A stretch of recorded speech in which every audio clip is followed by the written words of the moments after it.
पहली घोषणा ये थी कि महात्मा गांधी नरेगा के अंतर्गत पूर्व में ग्राम पंचायतों को प्रशासनिक स्वीकृति देने की शक्ति 5 लाख रुपए थी।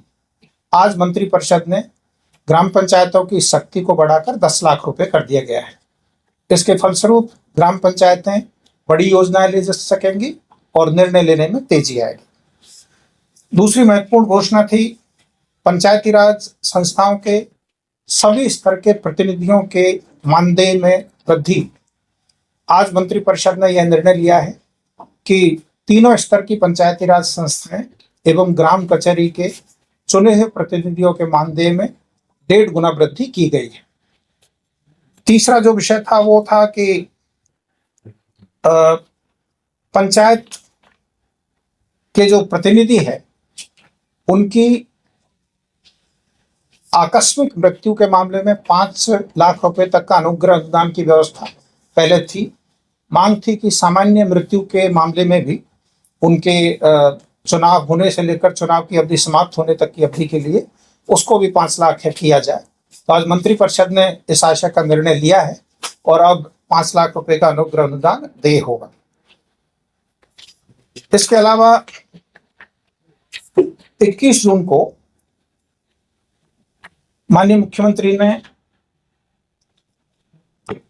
हमारा जो जीविका संगठन है उनके प्रतिनिधियों के साथ बैठक की थी, जिसमें सभी 38 जिले के CLF के प्रतिनिधि आए थे।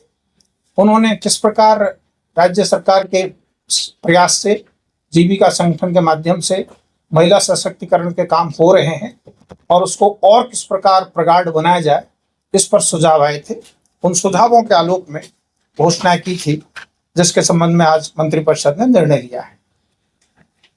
आपको यह भी जानकारी होगी कि पिछले लगभग 2 महीने से राज्य के लगभग 70,000 ग्राम संगठनों के स्तर पर महिला संवाद का कार्यक्रम हुआ है, जिसमें लगभग 2 करोड़ महिलाओं ने अपने सुझाव दिए हैं। उन सुझावों का इलेक्ट्रॉनिक डेटाबेस बनाया गया है और उसके आधार पर जो महत्वपूर्ण सुझाव आए हैं वाइड स्प्रेड, उनके आधार पर जो घोषणा की गई थी उसमें एक ये था कि राज्य में सभी प्रकार की जो सोशल सिक्योरिटी पेंशन है उनकी वर्तमान में जो दर है वो 400 रुपये प्रति माह है, इसको बढ़ा करके 1100 रुपये प्रति माह किया जाएगा। आज मंत्रिपरिषद ने इसका निर्णय लिया है और आज के इस निर्णय के फलस्वरूप जून माह की जो पेंशन है जो जुलाई महीने से भुगतान होगी वो 1100 रुपये की दर पर होगी। इसमें लगभग 1 करोड़ 10 लाख पेंशन भोगी लाभान्वित होंगे और ये दरें तत्काल प्रभाव से जून महीने से लागू हो जाएगी। दूसरी महत्वपूर्ण जो घोषणा थी वो थी कि हमारे जीविका संगठन की जो दीदियां अपने व्यवसाय में लगी हुई है, उनकी व्यावसायिक गतिविधियों में और सहयोग देने के लिए उन्हें बैंक से मिलने वाला जो ऋण है उसकी क्वांटिटी बढ़ाई जाए, साथ ही साथ जो ब्याज की दर है उसमें उनको इंसेंटिव दिया जाए। आपको मैं ये बता दूं कि अब तक का जो प्रावधान है उसमें सेल्फ हेल्प ग्रुप को 3 लाख रुपए तक का जो ऋण है वो 7% के इंटरेस्ट रेट पर मिलता है, लेकिन एक समूह में लगभग 10 सदस्य होती है। अब उनको यदि माइक्रो एंटरप्राइजेज स्थापित करना है तो इस लोन की मात्रा बढ़ाने की आवश्यकता महसूस की गई थी।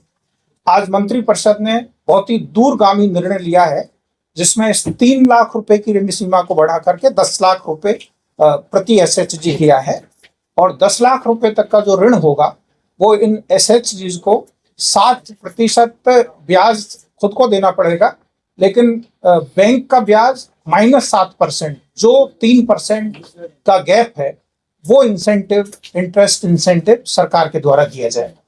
तो इससे हमारे जो SHGs है 1 करोड़ 35 लाख सदस्य जिन SHGs में है 10,61,000 SHGs में, उनको अपनी जो आर्थिक गतिविधियां हैं उसको बढ़ाने में बहुत व्यापक सहयोग मिलेगा और आने वाले समय में इनके माध्यम से छोटी छोटी इंडस्ट्री, छोटी छोटी व्यवसाय को बढ़ावा मिलेगा। एक और बहुत महत्वपूर्ण मांग की गई थी महिला प्रतिनिधियों के द्वारा कि ग्राम स्तर पर विवाह कार्यक्रम आयोजित करने के लिए सार्वजनिक स्थान की कमी रहती है। माननीय मुख्यमंत्री जी ने घोषणा की थी कि हम लोग पंचायत स्तर पर विवाह मंडप की योजना पर विचार करेंगे। आज मंत्रिपरिषद ने मुख्यमंत्री कन्या विवाह मंडप योजना की स्वीकृति प्रदान की है, जिसमें सभी 8,093 ग्राम पंचायतों में अगले 5 वर्षों में चरणबद्ध तरीके से प्रति विवाह मंडप 50 लाख रुपए की दर से विवाह मंडपों का निर्माण किया जाएगा। और इसमें पंचायती राज संस्थाओं को सशक्त करने के दृष्टिकोण से यह भी निर्णय लिया गया है कि यह जो निर्माण कार्य है यह ग्राम पंचायतों द्वारा किया जाएगा। और इसके रखरखाव में हमारे दीदियों की भागीदारी सुनिश्चित करने के लिए मंत्रिपरिषद ने यह भी निर्णय लिया है कि इन विवाह मंडपों के बन जाने के बाद इन विवाह मंडपों के संचालन और रखरखाव की जिम्मेदारी विलेज ऑर्गेनाइजेशंस की होगी। वे ही इसका संचालन करेंगी और वे ही इसकी देखरेख करेंगे। अगला जो महत्वपूर्ण घोषणा थी वो थी कि हमारे जीविका कार्यक्रम के अंतर्गत जो कम्युनिटी ऑर्गेनाइजेशंस में कर्मी लगे हुए हैं, लगभग 1,40,00,000 कर्मी, 1,40,000 कर्मी हैं, उन कर्मियों का जो मानदेय है वो तुलनात्मक काफ़ी कम था और उन लोगों के द्वारा बहुत दिनों से इस आशय की मांग की जा रही थी कि उनका मानदेय में वृद्धि हो। माननीय मुख्यमंत्री जी ने घोषणा की थी कि उनका मानदेय दुगना कर देंगे। आज मंत्रिपरिषद ने इस आशय का निर्णय लिया है कि जीविका के जो हमारे जुड़े हुए कर्मी हैं उन सबका मानदेय 2 गुना हो जाएगा और इसके लिए आज स्वीकृति कर दी गई है।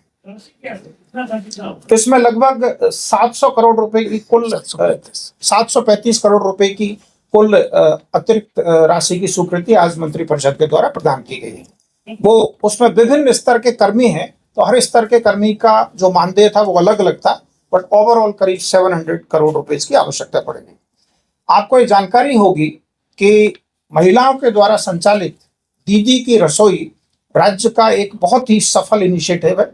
सबसे पहले ये स्वास्थ्य विभाग के द्वारा शुरू किया गया था, जिसमें अपने अस्पतालों में रोगियों को अच्छा खाना मिले, पौष्टिक भोजन मिले, इसके लिए दीदियों को दीदी की रसोई संचालित करने की जिम्मेदारी दी थी।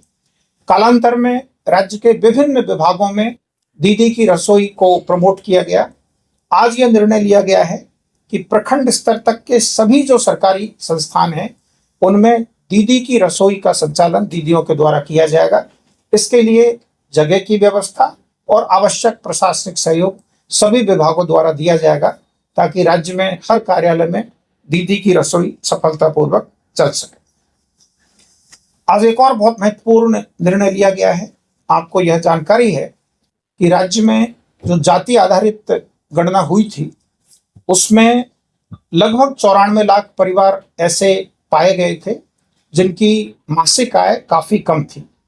सरकार ने उनमें उद्यमिता को विकास करने के लिए मुख्यमंत्री बिहार लघु उद्यमी योजना चालू की थी उद्योग विभाग के माध्यम से, जिसमें निर्णय लिया गया था कि इन परिवारों को 2 लाख रुपए प्रति परिवार की दर से चरणबद्ध तरीके से आच्छादन किया जाएगा। महिला संवाद के क्रम में ये मांग हुई कि साहब इसमें बहुत समय लगता है, इसलिए इनको यथासंभव जल्दी किया जाए। तो सरकार ने यह सुनिश्चित करने के लिए कि इन सभी परिवारों को जल्दी से जल्दी इस योजना में आच्छादन किया जाए, आज मंत्रिपरिषद ने निर्णय लिया है कि निर्धन परिवारों की महिलाओं को उद्यमी के रूप में स्थापित करने के लिए एक कार्यक्रम बनाया जाए, जिसके लिए एक समिति गठित की गई है विकास आयुक्त बिहार की अध्यक्षता में, जिसमें अपर मुख्य सचिव उद्योग विभाग, प्रधान सचिव वित्त विभाग एवं सचिव ग्रामीण विकास विभाग सदस्य हैं और मुख्य कार्यपालक पदाधिकारी बिहार ग्रामीण जीविकोपार्जन प्रोत्साहन समिति उसके सदस्य सचिव हैं। यह समिति यह विचार करेगी कि इन 94 लाख गरीब परिवारों को किस प्रकार तीव्रतम गति से लाभान्वित किया जाए और उसके मापदंड और पैरामीटर यह समिति निर्धारित करेगी। तो ये 3 प्रसंग थे जो मूल रूप से पंचायती राज संस्थाओं का संवाद और महिला संवाद से डिस्कशन के आलोक में आगे उत्पन्न हुए थे। तो इस पर आज मंत्रिपरिषद ने जितनी भी घोषणाएं माननीय मुख्यमंत्री महोदय ने की थी उन सभी घोषणाओं की आज स्वीकृति प्रदान कर दी है। तो इस विशिष्ट जानकारी के लिए मैं और विकास आयुक्त आपके समक्ष उपस्थित हुए हैं।